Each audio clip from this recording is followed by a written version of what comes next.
conseillé, mal entouré, mal conseillé, et tu fais des choix parce que tu réfléchis comme quelqu'un qui ne demande pas à Dieu quoi faire. Donc au final, c'est inévitable que tu vas à l'échec. Mais c'est inévitable. Hein. Peu importe ce que tu fais dans la vie, Jean dit, rien de ce qui a été fait n'a été fait sans la parole. Et ça, c'est Dieu qui dit ça. Et un jour, le Saint-Esprit me dit, Khalil, toi, tu vas faire tes courses et tu ne me demandes pas quoi acheter. Tu vois, ça te fait rire. Mais le monde dans lequel on vit m'a programmé de sorte qu'on dit, ça, c'est des petites choses que je peux faire moi-même. Alors que c'est dans les petites choses que Dieu veut être. Dans ton intimité la plus profonde. Même dans tes courses. Seigneur, comment je m'habille aujourd'hui? Qu'est-ce que j'achète avec les 100 €? Merci, tu m'as béni avec ça. Je veux acheter des courses. Seigneur, qu'est-ce qu'on mange aujourd'hui? On ne pense pas que Dieu veut faire partie de ton intimité. Parce que le monde t'a programmé de sorte que tu demandes à Dieu, tu viens à Dieu quand tu es content pour lui dire merci ou quand tu es en difficulté. Alors que Dieu, non. Jésus dit, il n'y a rien que le Fils n'a fait de lui-même. Il ne fait que faire ce que le Père lui montre de faire. Rien. Rien de ce qui a été créé n'a été créé sans la parole. Tout ce qui a été fait. Donc si toi et moi, nous sommes des enfants de Dieu, et que moi j'ai choisi de signer dans un club sans Dieu, comment je vais réussir?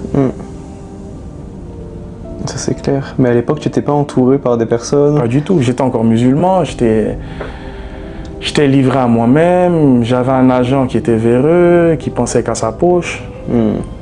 J'avais beaucoup de talent. J'allais super vite, je courais à 2000 à l'heure. Souvent plus vite que le ballon, tu vois.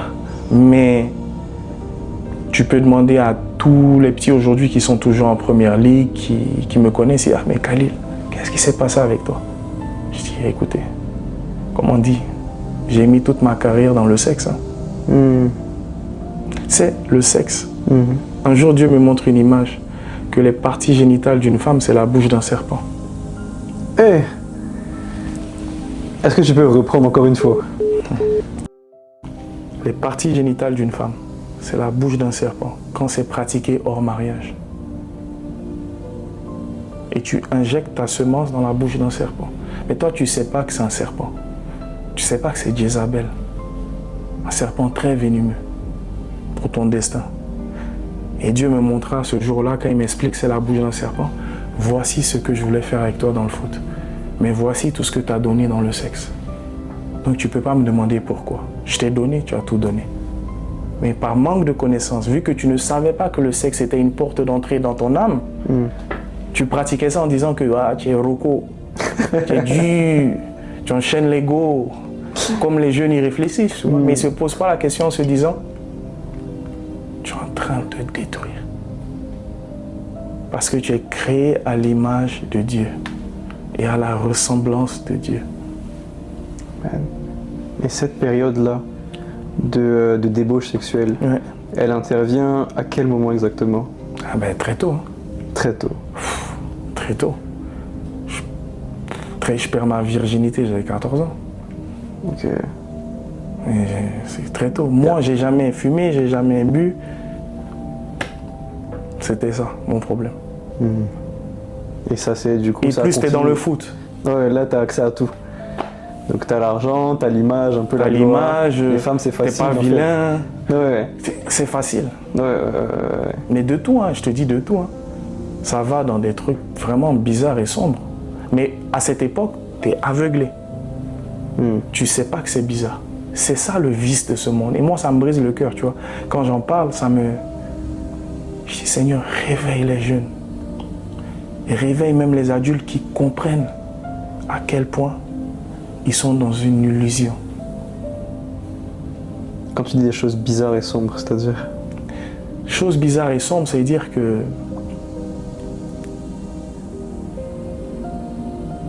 tu couches avec une fille.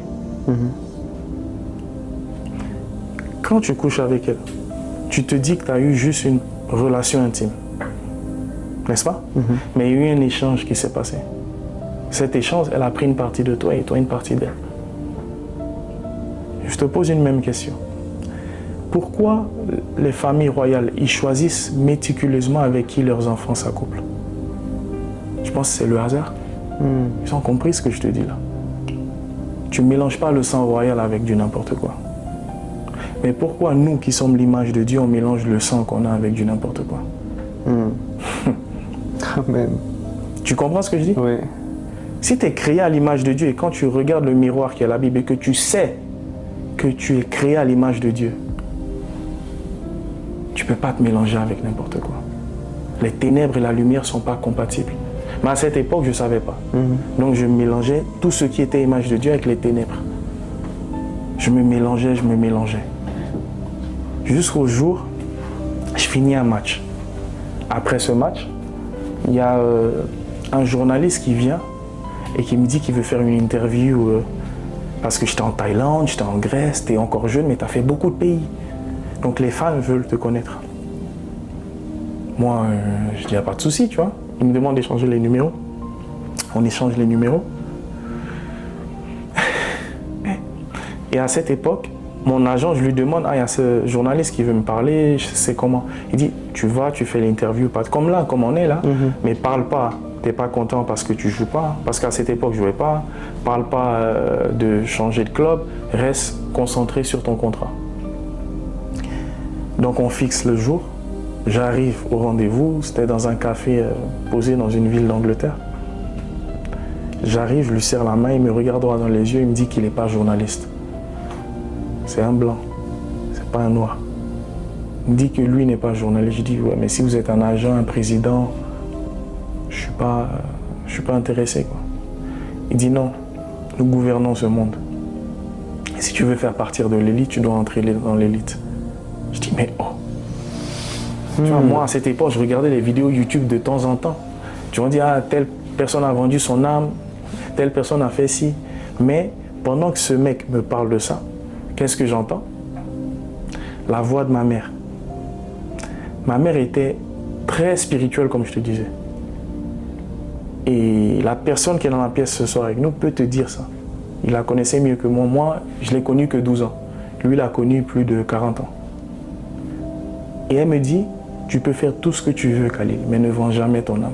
Ça, j'avais 9 ans. Fast forward, plusieurs années. J'ai ce mec en face de moi, il me dit ça. C'est la voix de ma mère comme un parapluie. Ne vends pas ton âme. Tu parles, ne vends pas ton âme. Plus il me parle, plus j'entends, ne vends pas ton âme. Donc, pour les mamans parfois qui se disent que ouais, mais je parle à mon enfant, il ne m'écoute pas. Ou le père qui dit je parle à mon enfant, il n'écoute pas. N'oublie pas une chose. Tu es créé à l'image de Dieu. Ta parole est une semence. Je pense que quand ils font les publicités dans la télé, là, tu penses que c'est le hasard? Ils plantent une graine dans ton subconscient. En tant que parent, tu es censé semer des graines dans ton enfant. C'est ce que ma mère a fait. Et cette graine a germé le jour où j'en avais besoin. Imagine, elle ne m'avait jamais dit de ne pas vendre mon âme. Donc ce monsieur me propose ça. Donc moi, je suis curieux. J'entends, ne vends pas ton âme dans mon esprit, mais je dis, mais qu'est-ce que je dois faire pour entrer dans l'élite? Il me regarde droit dans les yeux, il a dit, ça n'a rien de physique, tout est spirituel dans ce monde. Wow. Je te répète, c'est pas un marabout, c'est un blanc. Si c'était un noir, j'allais dire, ok, c'est normal, j'ai rien contre les renois. On a l'habitude de ça, j'ai grandi dans ça, tu vois. Mais là, un blanc, je dis, mais oh, c'est Harry Potter ou quoi, tu vois? Je dis, mais c'est quoi ce délire-là? C'est quoi ça? En Angleterre. Thank you, tu vois? Ouais. Et quand il me dit ça, il me dit, si tu es prêt et qu'on a ton feu vert, je te donnerai la localité. Tu viens, une voiture viendra te chercher et on t'initiera. Je dis, ok, mais avant d'arriver là, qu'est-ce que je dois faire? Il dit, il y a plusieurs fonctions, plusieurs manières d'entrer. Tu peux te donner toi-même, mais ta durée de vie sera limitée. Tu vas avoir une carrière longue, 10 ans, 15 ans, mais tu vas mourir à 45 ans. Ne croyez pas que les artistes vous voyez mourir bêtement. Là. Ils savaient qu'ils allaient mourir. Ils ont eu une gloire éphémère, ils ont choisi la gloire éphémère. J'ai eu le choix de choisir la gloire éphémère, mais Dieu m'a sauvé. Ouais. Et quand je parle, il y a beaucoup qui se reconnaissent dans ce que je dis. Si tu crois pas, c'est pas mon problème. Moi, je parle la vérité et la vérité n'a pas besoin d'être crue pour être la vérité. Tu vois? Et quand il me dit ça, je lui dis, ok, mais c'est quoi ça? Comment je vais mourir? Il dit, j'aurai une limite de vie. Ou tu peux donner ta soeur, un proche. Je dis, mais comment? Ah, ils peuvent avoir un cancer, un accident de voiture, quelque chose se passe, mais tu auras offert du sang. Je commence à flipper là quand il me parle de tout ça. Wow, tu m'étonnes. Il dit alors, il y aura des manières progressives où tu auras couché avec des animaux, des actes homosexuels pour pouvoir monter en puissance. Et il parle un peu plus de détails, mais moi je commence à flipper de plus en plus quand il me dit ça. Je sentais que c'était... j'ai vu ça dans les films, mais pas devant mes yeux, tu vois. Et tu sentais une atmosphère un peu qui dégageait quand il parlait? L'atmosphère, plus il parlait, vraiment, je crois que la personne qui était en face de moi, parce que plus tard j'ai cherché sur internet, son nom n'existe pas. Il n'a pas de cabinet. Je pense que c'était un ange d'ici ou c'était lui-même Lucifer, parce que Lucifer sait ce que Dieu veut faire dans ma vie.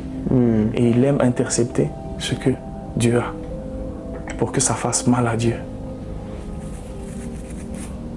Wow. Toi qui te Et ses yeux étaient captivants. Et quand je te dis, je ne regarde pas les hommes et pour dire un homme est beau, il est moche. Mais cet homme-là, il avait des yeux captivants. Tu peux jamais... Et inoffensif, mais gentil. Ok. Mais ultra dangereux.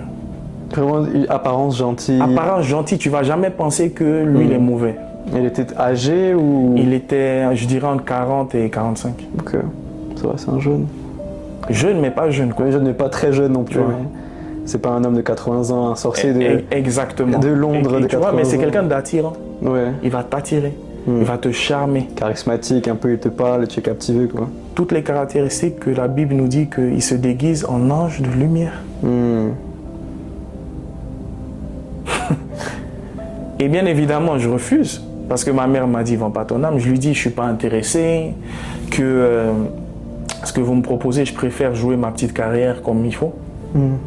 Et finir ma vie bien que de faire ça. Et là, il me dit, dans ce monde, if you wanna be something, you have to give something. Tu veux devenir quelqu'un, tu dois payer le prix. Et ce qu'il dit là, c'est réel. Dieu a voulu te sauver. Dieu a payé le prix.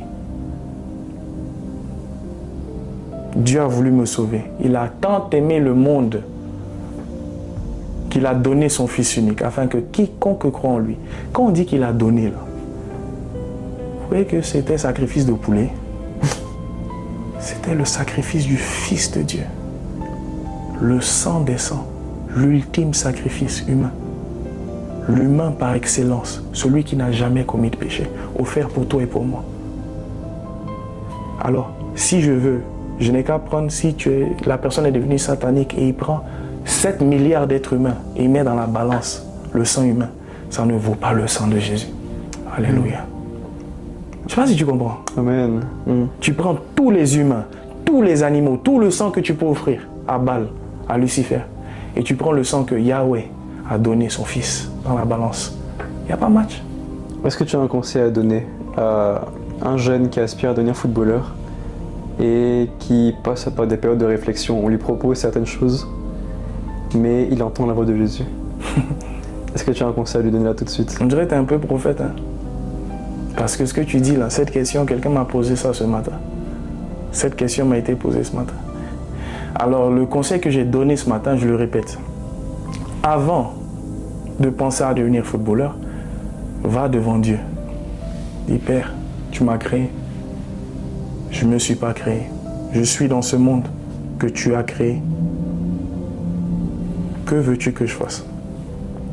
Que veux-tu que je devienne? Et je lui ai posé la question. Tu as accepté Jésus? Il dit oui. Tu es esclave de Dieu? Oui. Depuis quand un esclave dit ce qu'il veut à son maître?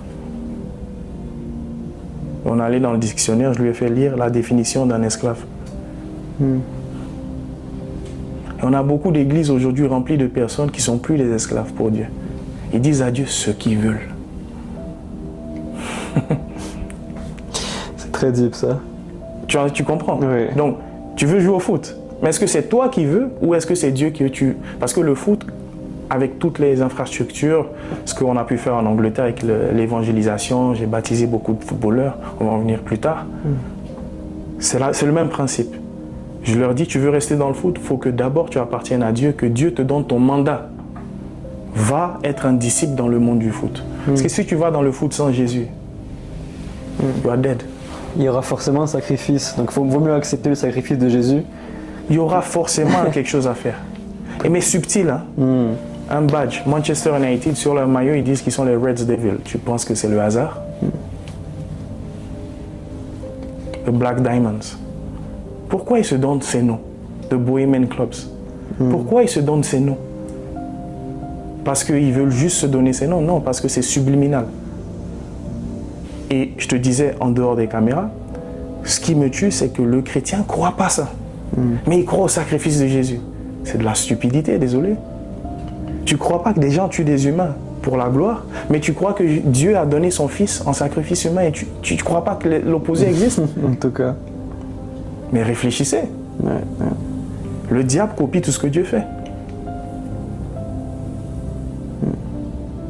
Et malheureusement, beaucoup sont offerts en sacrifice sans qu'ils savent que c'est un sacrifice. Réel. C'est triste. Mais ça m'a marqué tout à l'heure parce que tu parlais de donner en sacrifice quelqu'un d'autre. Ouais. Donc tu peux choisir de sacrifier quelqu'un d'autre que toi. Yes. Et spirituellement, c'est un mandat qui est légal, quoi. Of course. Et you know why? Tu sais pourquoi? La personne que tu sacrifies, ils vont te dire, choisis. Et les personnes qui t'offrent, c'est souvent des personnes qui ne marchent pas dans la volonté de Dieu. Donc elles appartiennent au diable. T'as capté? Ouais. Si tu n'es pas un enfant de Dieu, tu es un enfant du diable, mais tu ne sais pas que tu es un enfant du diable. Je te disais aussi en dehors des caméras, beaucoup disent être chrétien. Mais être chrétien, c'est facile. Mais être enfant de Dieu, va demander à Joseph si c'est facile. Va demander à Jésus qui était sur terre si c'est facile. Ils l'ont botté sur la croix, crucifié, craché dessus. Il peut claquer des doigts, il va avoir 1000 milliards d'anges qui vont venir le sauver. Il pleure, il dit, Père, pourquoi m'as-tu abandonné? Pardonne-leur, ils ne savent pas ce qu'ils font. Toi, petit problème, tu dis, je ne peux pas lui pardonner, elle est trop méchante. Ouais, mais c'est toi, matin, midi, soir à l'église. Je ne suis pas en train de juger, je parle des faits réels. Ah, c'est réel, tu as raison. Tu as raison. Je ne sais plus où on en était. Pour revenir un petit peu aux propositions qu'on t'a faites. Ouais. Donc si je résume, il t'a dit donner un sacrifice à un membre de ta famille. Yeah. Donc tu as bien expliqué que pour avoir un mandat légal spirituellement, il faut que la personne ne marche pas forcément dans la volonté de Dieu. Yes. On t'a dit aussi, quoi d'autre encore comme proposition? Donc du coup, tu te donnes toi-même. Toi-même. Ta durée de vie va diminuer. Tu ensuite vas et fais des actes sexuels à coucher avec des animaux homosexuels. Ta maman, si elle est encore en vie. Ta maman. Parce qu'ils te disent que la porte qui t'a permis d'entrer dans ce monde, c'est une porte que tu dois profaner. Parce que si tu la profanes, ben, tu ne peux plus aller au ciel. Waouh. C'est-à-dire, c'est une porte que tu rentres, mais il n'y a plus d'exit. Est-ce que vous savez ce que c'est le sexe? Les gens ne savent pas ce que c'est. Mais en parlant du sexe, justement, il y a beaucoup de jeunes athlètes, parce que je jouais au football aussi moi avant, et j'ai croisé beaucoup de jeunes footballeurs qui ont ce problème-là, justement, récurrent. C'est toujours le même problème. Yes. Parce qu'en général, les athlètes ont quand même une hygiène de vie qui est correcte. Yes. Donc alcool, drogue, cigarettes, etc. Ils mettent de côté. Mais les femmes, c'est la kryptonite un peu, c'est ce qui tue un peu tout le monde. Exactement. Aujourd'hui, je sais qu'il y en a plein qui vont regarder la vidéo dans différents sports, que ce soit le basket, football et autres, qui ont ce problème-là. S'ils arrêtent le sexe, est-ce que tu penses que la main de Dieu peut les pousser plus loin dans leur carrière? Je te donne un exemple. Il faut que le self, comment on dit self en français? Le soi. Il faut que le soi meure sur la croix. Parce qu'il était impossible qu'à Lille, mes coéquipiers qui me voient prêcher, ils disent, mais toi, comment c'est possible? Même quand Kalen, qui t'a eu dans ton podcast, il dit, mais toi, c'est pas possible. Tout le monde sur la terre sauf toi. Parce qu'on sait ce qu'on faisait. Mais le jour où j'ai dit, Seigneur, je ne peux plus. J'arrive pas à arrêter. Montre-moi comment arrêter le sexe. Jésus m'a dit, tu dois mourir. Je dis, mourir? Il dit non, ton soi doit mourir sur la croix. Parce que Jézabel peut seulement attirer quelqu'un qui est vivant. Mais la mort à soi-même n'est pas une fois et puis tu dis, ça y est, je suis en Christ. Il dit, regarde ce que je t'ai dit là. Si tu veux être mon disciple, il n'a pas dit si tu veux être mon enfant. Tous ceux qui acceptent Jésus deviennent enfants de Dieu. Mais pour être un disciple de Dieu, il dit, if you wanna be my disciple, tu veux être mon disciple, prends ta croix tous les jours. Mais ce n'est pas un trophée Champions League, ta croix tous les jours. Quand la chair... Ah Seigneur, merci. Tu vois, la question que tu poses, quand tu es testé sexuellement, tu ne sais pas que le test vient dans un émetteur. Ton âme, c'est un émetteur. Et l'atmosphère, c'est pour ça que la Bible dit que Satan, c'est le prince de l'air. Il travaille l'atmosphère. De sorte que toi qui ne sais pas que l'atmosphère va impacter tes désirs, qu'est-ce qui se passe? Tu rentres dans une atmosphère et tu dis, mais je ne pensais pas faire ça et j'ai finalement fait ça. Combien s'identifient sur ça? Ce soir-là, je ne pensais pas aller en boîte de nuit, mais je suis allé, au final, je suis tombé. Ce soir-là, je ne pensais pas aller à l'anniversaire, mais je suis allé et j'ai fait ce que je ne voulais pas faire. Wow. La question n'est pas comment arrêter le sexe et comment avoir une vie, c'est décider de laisser Christ vivre en toi. Et quand Christ vit en toi, Christ te montre maintenant, voici comment je t'ai créé, voici ce que c'est une âme. Et voilà comment l'âme fonctionne. Voici comment le prince de ce monde fonctionne. Partout, il a des antennes qui envoient des ondes à ton âme. Et le monde du sport, du foot, c'est une antenne. C'est pour ça que si toi qui es footballeur, tu veux jouer au foot, mais que tu n'as pas la maîtrise du Saint-Esprit qui habite en toi pour contrôler ton âme, tu rentres dans le foot, mais l'atmosphère du foot va te manger. Je ne sais pas si tu comprends ce que je dis. Tout à fait. J'espère que je n'essaie pas d'aller trop profond. Non, c'est parfait. J'essaie d'expliquer simplement. C'est parfait. Mais ce que je suis en train de dire, c'est des choses réelles. Il est impossible pour toi ou pour moi d'arrêter de pécher. Dans la chair, c'est impossible. Tu dois traiter durement ta chair tous les jours en crucifiant ta chair tous les jours. Parce que tous les jours, tu auras des épreuves. Pour ça que Paul dit que la vie, c'est un marathon. J'ai un frère qui me contactait il y a un temps de cela. Et il se plaignait parce que ça fait plus de 4 mois, lui et sa femme n'ont pas couché ensemble. Ça allait dans 6 mois, ça allait dans 8 mois. Mais je lui dis, mais mon frère, pourquoi tu te plains? Est-ce que Jésus, il a déjà mouru? Tu n'as pas dit que tu es chrétien? Il me dit, ah, on est mariés. Je dis, mais le problème que tu as, ta femme, c'est une télécommande. Je lui dis, quel genre de prière tu fais? Est-ce que tu as déjà dit, Seigneur, révèle-moi, sonde-moi? Il dit, ah, c'est ma prière préférée. Est-ce que tu sais, c'est la prière la plus dangereuse? Tu demandes à Dieu de te sonder. Donc Dieu appuie sur la télécommande qui est ta femme pour te montrer comment ton cœur pense au sexe. Tu comprends? Donc Dieu utilise ta femme pour te mettre dans une situation, pour te montrer ta faiblesse. Vu que tu dis, sonde-moi, montre-moi ce que je dois changer. Change ça. Élève-toi, sors de la chair et vis la vie de l'esprit. Et quand tu vas vivre la vie de l'esprit, ta femme va s'ouvrir à toi au lit. Et ça marche. Ça marche! Je ne sais pas si tu comprends. Oui. C'est pour ça que Paul dit que tout concourt au bien de celui qui aime Dieu. Donc si tu vois qu'il y a quelque chose qui ne marche pas dans ton couple, Seigneur, qu'est-ce que tu veux changer en moi? Regarde pas elle ou regarde pas lui. Qu'est-ce que tu veux changer en moi? Si tu permets que cette situation m'arrive, il y a un truc à changer en moi. Si mes yeux de la chair perçoivent cette situation comme un mal, qu'est-ce que tu veux changer en moi? Si je galère encore avec l'immoralité sexuelle et que tu fais que tu tombes, c'est pourquoi? Parce que celui qui est le prince de l'air sait que c'est ça ta faiblesse. Donc il va faire de sorte que l'atmosphère qui est travaillée plus t'influencer et il est invincible dans ce cas-là. Mais là où il est tout perdant, c'est quand tu laisses, alléluia, le Fils du Très-Haut vivre en toi. et que tous les matins tu dis Christ, Khalil, mais Jésus, vie. Amen. Là, mais le sexe va t'attirer comment? Le sexe te voit et fuit. Parce que le sexe vient et dit, le Christ dit, Satan vient vers moi, mais il n'y a rien en moi pour lui. Mais si toi il vient vers toi et le sexe est là, il va te donner le sexe.